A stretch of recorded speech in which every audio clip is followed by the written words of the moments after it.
The sharp ripping sound of fabric tearing echoed through the crowded hallway as 3 senior boys yanked at Madison Harper's uniform skirt, trying to expose her in front of everyone. She spun around with lightning speed, her blonde ponytail whipping through the air, and what she did next left 200 students frozen in shock. But the real reason she knew exactly how to fight back would change everything at Westfield Academy forever. If stories like this stir something in you, if you believe more people need to hear what really goes on behind closed doors, go ahead and hit that like button. Your comments help amplify voices that often go unheard, and we read every single one. And if you'd like to support more stories like this ones that bring justice, hope, or just a little bit of truth into the light, feel free to tap the thanks button below. Every little bit goes a long way in helping us tell stories that matter and reach the people who need them most. Now, let me take you back to where it all began. Madison's morning had started like any other Tuesday at 7:15 a.m. The September air was crisp as she walked through the main entrance of Westfield Academy, her new private school uniform pressed and perfect. Navy blazer, white button-down, pleated gray skirt that hit exactly 2 inches above the knee regulation length that she'd measured 3 times that morning. Fresh meat, someone whispered as she passed. She kept walking, chin up, shoulders back. 3 weeks into junior year at this elite school, and she was still the scholarship kid from the wrong side of town. The one whose single mom worked 2 jobs, the one who didn't belong. The hallway buzzed with its usual morning chaos. Lockers slammed, phones buzzed. The smell of expensive perfume mixed with cafeteria breakfast.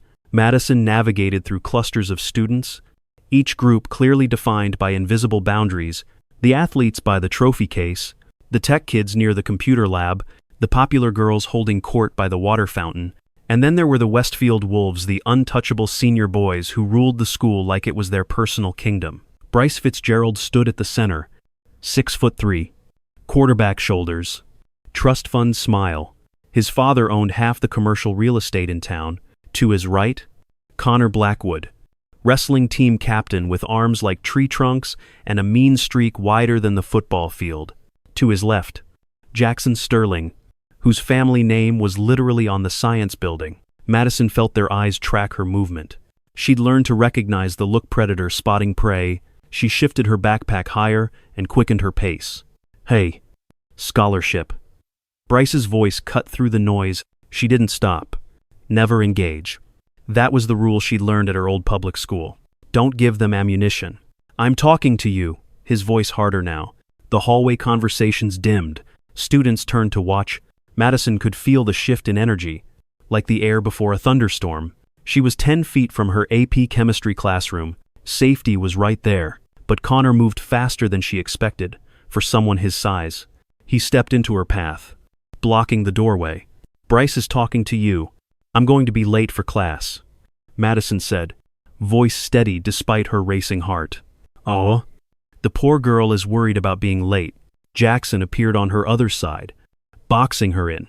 What happens if you're late? They take away your charity scholarship? Students formed a semicircle around them. Some pulled out phones. Nobody intervened. That wasn't how things worked at Westfield. Let me through, Madison said. Bryce stepped closer. She could smell his cologne, something expensive that probably cost more than her mom made in a week. You know what bothers me? You walking around here like you belong. Like that uniform makes you one of us. I earned my place here, Madison said. Same as anyone. Connor laughed. An ugly sound. You earned it? By being poor? By having some sob story that made the admissions committee feel guilty? At least I earned it. Madison shot back. Instead of having Daddy buy it for me. The words were out before she could stop them. The semicircle of students made a collective sound, half gasp, half nervous laugh. Nobody talked to the Wolves like that. Especially not a scholarship kid. Especially not a girl. Bryce's face darkened. You need to learn your place. My place is in AP chemistry, Madison said, which started 2 minutes ago. She tried to step around Connor. He moved with her, still blocking. The crowd pressed closer. Someone whispered, "This is going to be bad." Your place, Bryce said slowly, is wherever we say it is. And that uniform? It doesn't make you one of us. It's just playing dress up. That's when she felt it. A hand on her skirt. Jackson, behind her, fingers pinching the fabric. Stop, she said, spinning away. But Connor grabbed the other side. What's wrong? It's just clothes. Right? Just playing dress up? Let go. Her voice was ice now. Or what? Bryce stepped closer. You'll tell? You think anyone here cares what happens to the charity case? The crowd was bigger now, 50 students at least. Some looked uncomfortable. Some looked excited. None looked ready to help. Madison's mind raced. 3 boys, all bigger than her, surrounded by witnesses who would likely say nothing. The security cameras in this hallway had been under maintenance for 2 months conveniently, since the last time the wolves had been accused of bullying. Last chance, she said. Let go of my skirt. Bryce nodded to his friends. Show her what happens to people who don't know their place. Connor and Jackson pulled simultaneously. The sound of tearing fabric was like a gunshot in the quiet hallway. Madison felt the seams start to give way. In about 2 seconds, she'd be standing there in her underwear in front of half the school. Time slowed down. Madison had 2 options. Be a victim, or show them exactly why assuming things about the scholarship kid was their biggest mistake. She chose option 2. Her body moved before her mind, fully processed the decision. Muscle memory from 4 years of training took over. She dropped her backpack, pivoted on her left foot, and brought her right elbow back hard into Jackson's solar plexus. He doubled over, releasing the skirt. Connor still had his grip. Madison grabbed his wrist, twisted her body, and used his own momentum to flip him over her hip. 220 pounds of wrestler hit the linoleum floor with a sound like thunder. The crowd exploded. Shouts, gasps, someone yelling, "World Star." Bryce stood frozen for exactly 1 second before charging at her. You little. Madison didn't let him finish. She dropped low, swept his legs, and watched the golden boy of Westfield Academy crash to the ground. His perfect face met the floor with a satisfying thunk. Then she straightened up, smoothed her torn skirt, picked up her backpack, and walked into AP Chemistry like nothing had happened. The classroom was silent. Everyone had heard the commotion outside. Mrs. Peterson stood at the board, marker frozen in mid-equation. Sorry I'm late, Madison said, taking her usual seat by the window. There was a situation in the hallway. Behind her, she could hear the chaos continuing. Shouting, running feet, someone yelling for the nurse. But Madison pulled out her notebook and began copying the equation from the board. Her hands were steady, her breathing normal. Because what nobody at Westfield Academy knew, what she'd kept hidden for 3 weeks, was that Madison Harper wasn't just some poor kid who got lucky with a scholarship. She was a 3-time state champion in mixed martial arts. Her mom hadn't worked 2 jobs just to pay rent. One of those jobs was teaching self-defense to women at the community center, skills she'd passed on to her daughter since age 7. The scholarship wasn't charity. It was recognition of her 4.0 GPA and her national championship in the Science Olympiad. But she'd learned early that being smart and strong made you a target. So, she'd played the part, kept her head down, let them think she was weak. Until today, the door burst open. Vice Principal Richardson stood there, face red, breathing hard. Madison Harper. My office. Now. She closed her notebook carefully. May I ask why? You assaulted 3 students. I defended myself against sexual harassment, Madison said calmly. In front of approximately 60 witnesses, the class stirred. Sexual harassment. Those were the magic words that made administrators sweat.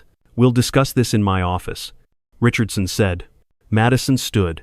As she walked past, she noticed several students filming. Good. Evidence would be important. The walk to the administrative wing felt like a funeral march. Students lined the hallways, whispering, staring. She caught fragments, took down all 3. Bryce is bleeding. Connor can't breathe. In the office, the scene was predictable.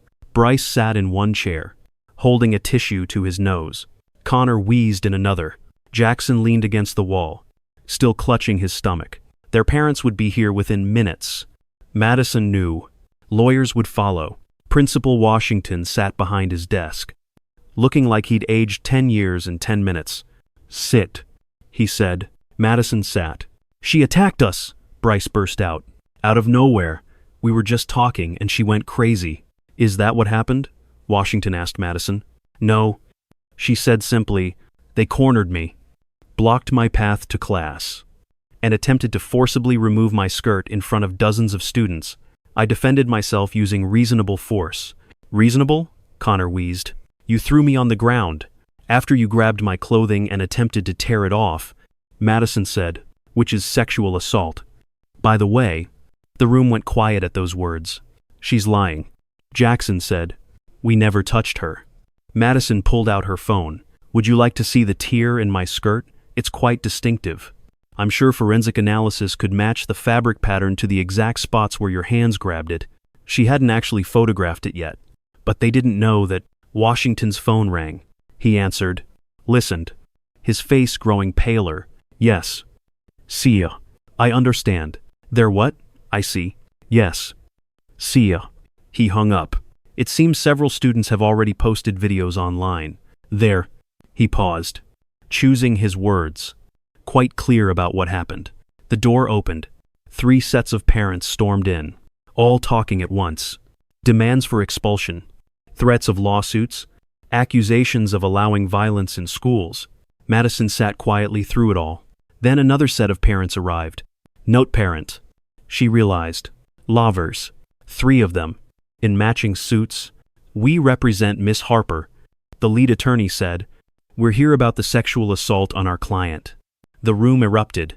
Bryce's father, red-faced and shouting about his donations to the school. Connor's mother, shrieking about her son's injuries. Jackson's parents, threatening to sue everyone in the room. Madison watched it all, with detached interest. Rich people were so predictable when they didn't get their way. Perhaps, the lead attorney said, cutting through the noise, we should discuss this somewhere more private. Principal Washington, is your conference room available? 20 minutes later, Madison sat at a long table, her 3 lawyers on one side, the boys and their families on the other. School administrators at the head. Let's review the facts. Her lawyer began. 3 male students, all legal adults, cornered a female minor in a hallway. They blocked her access to class. They made verbal threats. They grabbed her clothing and attempted to remove it in public. When she defended herself using, I might add, textbook self-defense move, she's the one called to the office. She broke my son's nose, Bryce's father shouted. Your son sexually assaulted a minor? The lawyer replied coolly. He's lucky a broken nose is all he's facing. How dare you? The videos are already viral. Another lawyer interrupted, looking at her tablet. Hashtag Westfield Wolves. Hashtag Time's Up. Hashtag Madison Harper. 2 million views and climbing. Madison hadn't given anyone her name, but someone knew it. Someone was on her side. This is ridiculous. Connor's mother said, boys will be boys. They were just teasing. Is that what you call it? Madison spoke for the first time since entering the room. When your son grabbed my skirt and tried to rip it off, when they surrounded me and blocked my escape, when they told me I needed to learn my place, just teasing. She stood up, and everyone in the room seemed to lean back slightly. I've been at this school for 3 weeks. Madison continued. 3 weeks of whispers about the scholarship kid. 3 weeks of accidental shoves in the hallway. 3 weeks of having my backpack knocked off my desk. My homework lost. My name left off group projects. I took it all. Said nothing. Did nothing. Because I wanted to fit in. Because I wanted to prove I belonged here through my grades. My behavior. My achievements. She looked directly at the 3 boys. But today you crossed a line. You put your hands on me. You tried to humiliate me in the worst possible way. And you thought I'd just take it because I'm poor. Because I'm a girl. Because I'm alone here. Her voice dropped. But somehow it filled the room. You were wrong. Are you threatening my son? Bryce's father demanded. No. Madison said. I'm educating him. See, where I come from. We learn early that nobody's coming to save you. You have to save yourself. My mom taught me that. She also taught me to only use violence as a last resort, to walk away when possible, to de-escalate, to be better than the people trying to bring you down. She paused. But she also taught me that when someone tries to strip away your dignity, you fight back with everything you have, and you make sure they never try it again. This is outrageous. Jackson's mother said, Charles, we're leaving. We'll handle this through proper channels. I wouldn't do that. Madison's lawyer said mildly, see, those videos, they're evidence now, and they show quite clearly that your sons committed assault, battery, Attempted sexual assault. Conspiracy to commit sexual assault. Should I continue? They're minors. Connor's father said. Actually, the lawyer smiled. Bryce turned 18 last month. Connor and Jackson too. All legal adults, attacking a 17-year-old girl. The optics are unfortunate. The room fell silent except for the buzz of phones. Madison could see the notifications piling up on her screen. The story was spreading. Fast. What do you want? Bryce's father asked finally. The question of a man used to solving problems with checkbooks. I want to go to school without being harassed. Madison said, I want to walk down the hallway without being called charity case or scholarship. I want to eat lunch without having food accidentally spilled on me. I want to exist here the same way every other student does. And if we can guarantee that? Madison looked at him steadily. How? By writing a check? By making a donation? By building another wing with your name on it? She shook her head. That's the problem with this place. You all think money fixes everything. But it doesn't fix character. It doesn't teach respect. It doesn't build integrity. Then what do you suggest? Principal Washington asked. Madison had been thinking about this moment since the second she'd hit the floor of that chemistry classroom. She knew it would come to this. The negotiation, the deal-making, the sweep-it-under-the-rug special that rich schools perfected, full investigation. She said, not by the school, by an independent party, into not just what happened today, but the pattern of harassment at this school, the culture that allows it, the administration that enables it. That's Richardson started.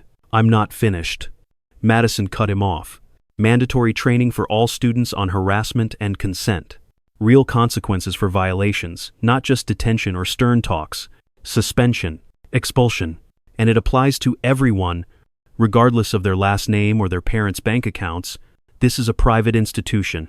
Washington said, we have our own ways of handling.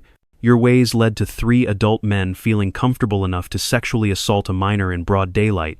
Madison said, in a crowded hallway, with dozens of witnesses, and they thought there would be no consequences. What does that tell you about your ways? Another silence. Phones continued buzzing. The lawyers whispered among themselves, we need time to discuss this. Bryce's father said finally, of course. Madison's lawyer said, but I should mention every hour this goes unresolved. The story gets bigger. The videos get shared more. The narrative solidifies. Right now, it's contained to social media, but I've already had calls from 3 news outlets. The threat was clear. Resolve this now, or watch it explode into something even Westfield's money couldn't contain. 1 hour. Washington said, everyone back here in 1 hour. Madison stood to leave, but Connor's voice stopped her. This isn't over, he said quietly. You think you won something? You have no idea who you're messing with. She turned back, and something in her expression made him flinch. Neither do you, she said. As she walked out, her phone rang. Her mom. Baby. I saw the videos. Are you okay? I'm fine. Mom, I'm so proud of you, but also terrified. These people, I know, Madison said, but I'm done being afraid. I'm done playing small. They wanted to put me in my place? Well, they did. They just didn't realize my place is standing up to them. She could hear her mom crying. Your dad would be so proud. Madison felt her own eyes burn. Her dad, who'd died protecting someone else from violence, who'd taught her that strength wasn't about being able to fight, it was about knowing when to fight and why. I have to go. Mom, there's something I need to do. She walked back through the hallways, past the whispers and stares, to her locker. Taped to it was a note. We're with you. The others. Madison looked around, caught eyes with Sarah Chen, the only Asian kid in senior year, with Michael Torres, scholarship kid from freshman year, with Emma Johnson, who'd been called too fat for a cheerleader until she'd quit the team, with David Kim, who'd been shoved into lockers until he'd stopped coming to school dances. All the others, the ones who didn't fit the Westfield mold, the ones who'd been taking it, staying quiet, surviving. They nodded at her. She nodded back. Change was coming to Westfield Academy, and it had started with a torn skirt and a girl who refused to be anyone's victim. But as Madison walked back to the conference room, she couldn't shake Connor's threat, or the look in Bryce's eyes. Not defeat, but calculation. These boys were used to winning. Their families were used to fixing their messes. The real fight was just beginning. The conference room door hadn't even closed before Madison's phone exploded with notifications. Unknown numbers. Social media alerts. Messages from students she'd never spoken to. But one text made her blood run cold. Check your email. Now, a friend. She opened her school email. The subject line read, "Everyone will see who you really are." The attachment was a video, not from today, from 3 years ago. A younger Madison in a different school uniform, surrounded by boys, fighting. But this video had been edited, slowed down in certain places, sped up in others, made to look like she was the aggressor, like she enjoyed hurting people. Below the video, a message, "Post the retraction in 1 hour." Or, "This goes viral. Say you lied. Say you attacked first. Or everyone will know what you really area violent psycho who got kicked out of her last school." Madison's hands shook, not from fear, from rage. Because that video? It was from the incident that had changed everything. When 3 seniors at her old public school had cornered her freshman sister in the bathroom, when Madison had fought to protect her, when the school had tried to expel her until the truth came out, someone had done their homework, someone with resources. "Miss Harper?" Principal Washington opened the door. "We're ready for you." She deleted the email and walked in. The room had shifted. Bryce's father stood by the window, phone pressed to his ear. Connor's parents huddled with their lawyer, but there was someone new at the table. A woman in her 50s, sharp suit, sharper eyes. Madison recognized her from the portraits in the main hall. Eleanor Westfield, the school's biggest donor, whose great-grandfather had founded the academy. "Sit," Eleanor said. It wasn't a request. Madison sat. "I've reviewed the videos." Eleanor continued. Spoke with witnesses. Made some calls. She looked at the 3 boys. "You idiots have created a PR nightmare that could destroy everything this institution represents." Mrs. Westfield, Bryce's father, started. "Shut up. Richard."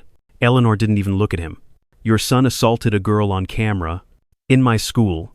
The school with my name on it? Do you understand what that means?" Silence. "It means," Eleanor continued, "that every news outlet in the country will be running stories about toxic privilege at elite schools, about boys who think they can take whatever they want, about a system that protects predators if their parents donate enough money." She turned to Madison. "And you're not what you seem. Are you?" Madison kept her face neutral. "I don't know what you mean." Former state champion in MMA. National Science Olympiad winner. 4.0 GPA. Accepted to Westfield with the highest entrance exam scores in a decade. Eleanor smiled thinly. "You've been playing possum. I've been trying to fit in, by hiding your strength, by letting these idiots push you around, by choosing my battles," Madison said, "until they chose one for me." Eleanor nodded slowly. "Interesting.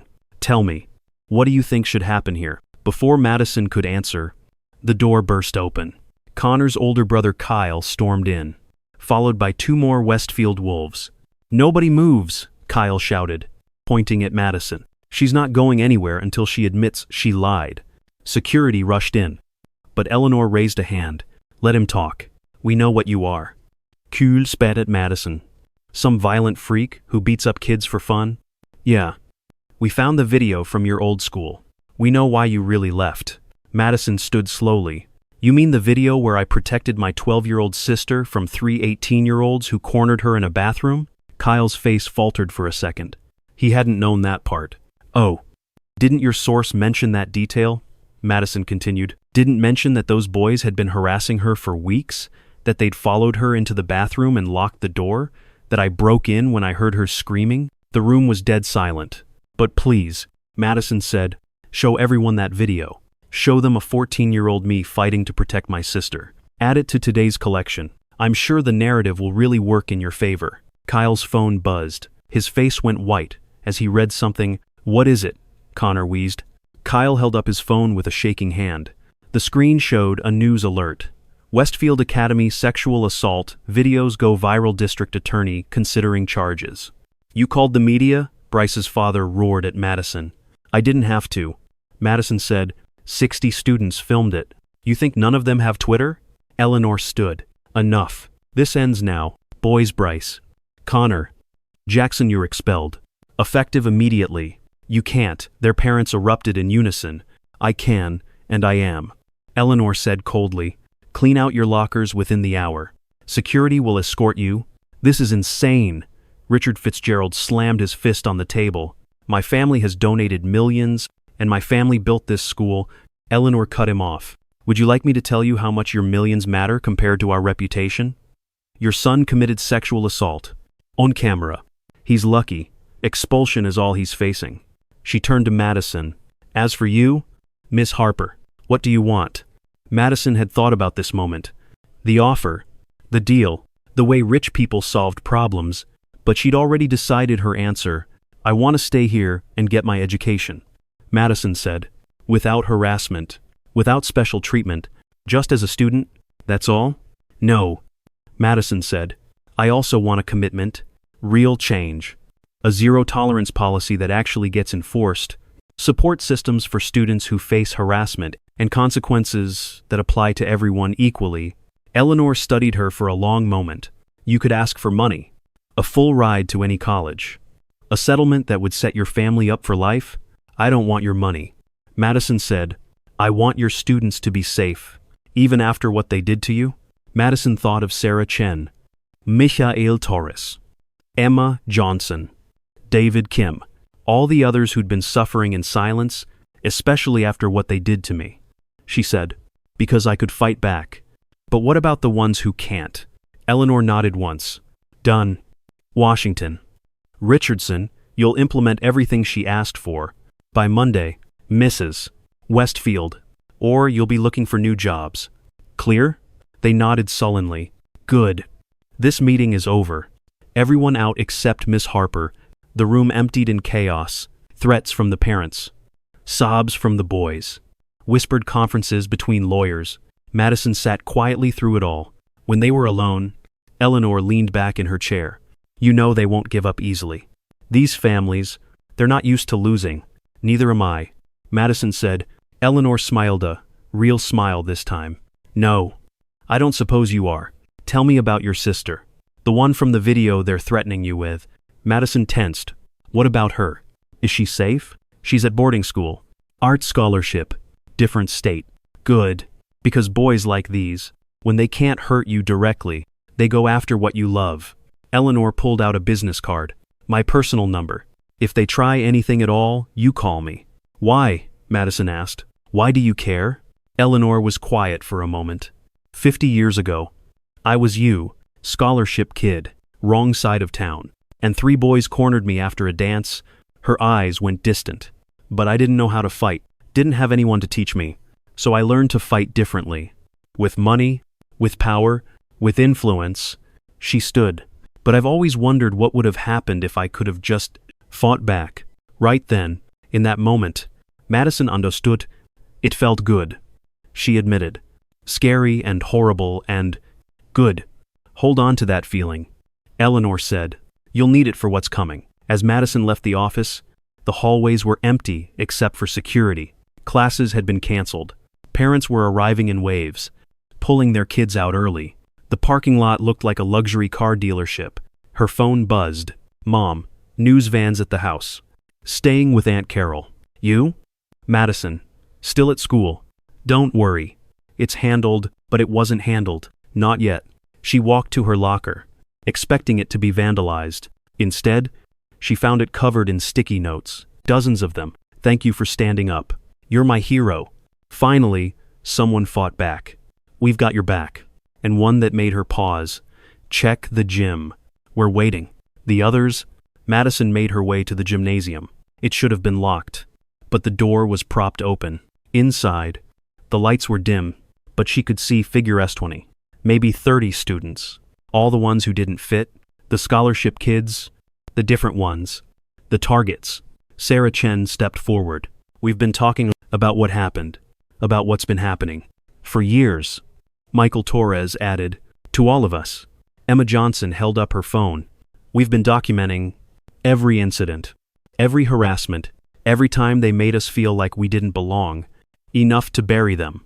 David Kim said quietly, their families, their reputations, everything. Madison looked around the circle, saw the pain, the anger, the hope. What do you want to do with it? She asked. That depends. Sarah said, are you really done? Or was today just the beginning? Before Madison could answer, the gym doors slammed shut. The lights went out completely. Emergency lighting kicked in, casting everything in a red glow. Well, Connor's voice echoed from the shadows. Look at all the losers in one place. Figures emerged from the darkness. Not just the 3 boys from earlier, Kyle, and 5 more Westfield Wolves, 8 against 30. But Madison could see the fear in her allies' eyes. Most had never been in a fight, never thrown a punch. You got us expelled, Bryce said, stepping into the red light. His nose was bandaged. Both eyes blackened. Our future's ruined. Our families humiliated. You did that to yourselves, Madison said, stepping forward. No, Jackson said. You did it, and now you'll pay. 8 against 1, Madison laughed. Those aren't good odds. 1, Sarah Chen stepped beside her. Count again. Michael Torres joined them. Then Emma. Then David. One by one. The others stepped forward. 30 students. Shoulder to shoulder. You want to fight all of us? Sarah asked. Connor cracked his knuckles.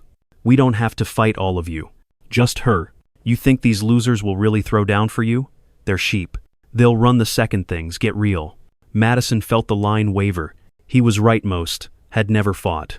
But then she remembered something her mother had taught her. You know what's funny? Madison said. Loud enough for everyone to hear. You keep calling us losers. Sheep. Weak. But we're still here. After years of your harassment, your bullying, your attempts to break us, we're still here. She looked at each of the wolves. You got expelled for 1 day of consequences.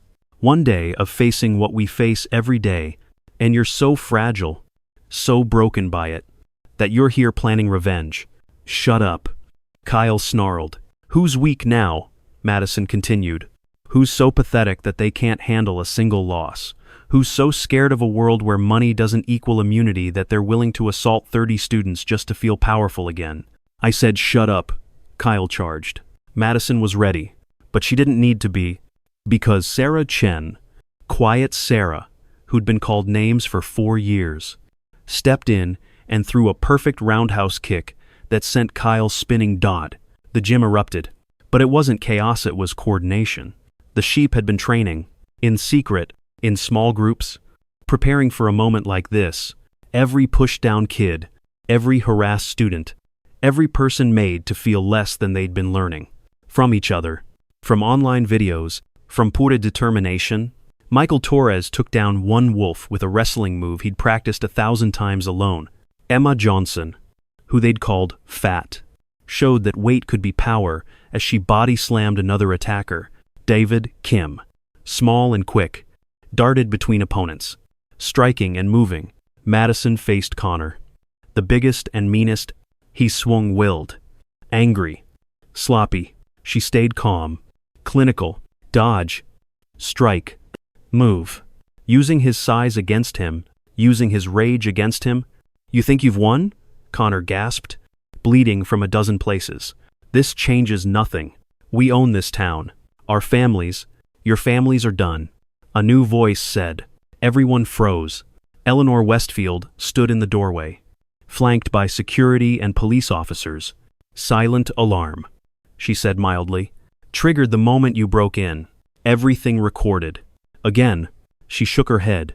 You boys really are idiots. The police moved in, cuffs ready, but Eleanor raised a hand. Wait, she said. She looked at Madison, then at the others. What do you think should happen here? It was a test. Madison knew it. The easy answer was, arrest them, press charges, destroy them completely. But looking around at her fellow students, bloodied but not broken, scared but not surrendering, she saw something else. Community service. Madison said, 1,000 hours each. At the community center in my neighborhood, teaching kids self-defense. For free. What? Bryce exploded. That's mercy. Madison cut him off. Which is more than you showed us. You want to feel powerful? Teach kids who actually need protection how to defend themselves. Learn what real strength looks like. And if we refuse, Connor growled, then we press charges. Sarah Chen said, for everything. Today. Yesterday. Every incident for the past 4 years. We have evidence. We have witnesses. We have videos. Eleanor smiled. I believe that's what they call checkmate. The wolves looked at each other, defeated, one by one. They nodded. Good. Eleanor said, Officers. Escort them out. They'll report to the community center Monday morning. She looked at the assembled students. As for the rest of you, I believe you have some organizing to do. The Westfield Academy Student Protection Coalition could use leaders. I'm sure Miss Harper and her friends would be excellent choices. As the wolves were led away, Madison felt something shift. Not just in the gym, but in the whole school. The hierarchy that had seemed so solid, so permanent, had cracked. And in those cracks, something new could grow. Sarah Chen grabbed her hand. We did it. No, Madison said, looking at all of them. We just started. Her phone buzzed. A message from an unknown number. This is Bethany Fitzgerald, Bryce's sister. I'm a sophomore. Can we talk? There are more of us who want things to change. More who've been waiting for someone brave enough to stand up first. Madison smiled. The wolves thought they'd been hunting sheep, but sheep in numbers, sheep with purpose. Sheep who refused to be prey anymore. Those weren't sheep at all. They were a pack, and the hunt was over. 3 months later, Madison stood at the podium in the main auditorium. The Westfield Academy Student Protection Coalition's first public forum. Every seat was filled. Parents, students, faculty, and yes, media. Change doesn't happen in a day. She began, it doesn't happen with one fight or one viral video. It happens when we decide that the way things are isn't the way they have to be. She looked out at the crowd. Saw Connor in the third row. There as part of his service. He'd been teaching kids at the community center for 12 weeks. The anger was gone from his eyes, replaced by something else. Not kite respect, but understanding. We've implemented new policies, created support systems, established consequences that apply to everyone equally. But most importantly, we've built a community, one where every student, regardless of background, income, race, or any other factor, can learn without fear. Applause filled the auditorium. But Madison wasn't done. This isn't the end. It's the beginning. Because Westfield Academy was just one school, how many others are out there where students suffer in silence, where power protects predators, where money matters more than dignity? She saw Eleanor Westfield in the back, nodding approvingly. So I'm announcing today that the Student Protection Coalition is going national, a network of students in schools across the country, documenting harassment, supporting victims, and demanding change. Because we're not sheep, we're not victims, we're not the weak ones. She looked directly at the camera broadcasting the forum live. We're the generation that says enough. We're the ones who fight back not with violence, but with truth, with solidarity, with the unshakable belief that every student deserves to learn in safety. The standing ovation was thunderous, but Madison barely heard it. She was thinking about that moment in the hallway, when 3 boys had tried to tear her down, when they'd grabbed her skirt and tried to humiliate her. They'd thought they were attacking one girl, but they'd awakened an army. As she walked off the stage, her phone buzzed with messages from students across the country, each one saying the same thing in different words. We're with you. We're ready. Show us how to fight back. Madison smiled. Her torn skirt had been mended and framed in her room, a reminder that sometimes the worst moments can become the most powerful catalysts for change. The Westfield Wolves had tried to put her in her place. They'd succeeded. They just hadn't realized her place was at the front of a revolution. Madison was packing up her notes when her phone rang. Unknown number. Local area code. Hello? You ruined my life. The voice was female. Young. Bitter. Because of you. My brother is a joke. My family can't show their faces anywhere. I hope you're happy. Who is this? Charlotte Fitzgerald. Bryce's little sister, the one whose life you just destroyed. Madison sat down slowly. Charlotte. I didn't. Save it. You think you're some hero? You have no idea what you've done. My mom cries every night. My dad's business partners are pulling out. Kids at school whisper when I walk by. All because you couldn't just keep your mouth shut and know your place. The line went dead. Madison stared at her phone. In all the planning, all the organizing, she hadn't thought about the collateral damage. The siblings, the families, the innocent bystanders caught in the explosion. A knock at the auditorium door interrupted her thoughts. A girl stood there, freshman by the looks of it. Designer clothes. Perfect blonde hair. Madison recognized the bone structure immediately. Another Fitzgerald. Charlotte? The girl nodded. Stepping inside, up close, Madison could see her red-rimmed eyes, the tremor in her hands. I shouldn't have called, Charlotte said. I'm so angry. I understand. Do you? Charlotte's voice cracked. My brother was my hero. He protected me, drove me to school, helped with homework, and now everyone acts like he's some monster. Madison chose her words carefully. People are complicated.